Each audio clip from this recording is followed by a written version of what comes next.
ഒരു കൊച്ചു ജീവചരിത്രം നമ്മൾക്ക് വായിച്ചാലോ? ബാലാമണി അമ്മ.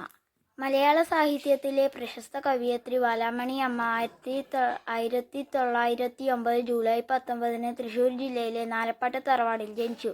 ചിറ്റന്നൂർ കോവിലകത്ത് കുഞ്ഞുണ്ണി രാജയുടെയും കൊച്ചുകുട്ടി അമ്മയുടെയും മകളായി ജനിച്ചു. ബാലാമണി അമ്മയ്ക്ക് 4 മക്കളാണ്. Kamala, Surayya, doctor Mohandas, doctor Shyam Sundar, Sulochana Nalappad. അമ്മ, മുത്തശ്ശി, മഴുവിൻ്റെ കഥ, മാതൃഹൃദയം, സോപാനം തുടങ്ങിയ നിരവധി കൃതികൾ രചിച്ചിട്ടുണ്ട്.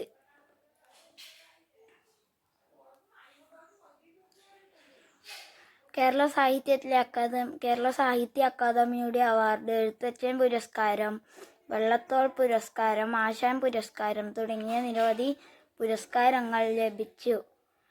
2004 സെപ്റ്റംബർ 29 ബാലാമണി അമ്മ നമ്മെ വിട്ടു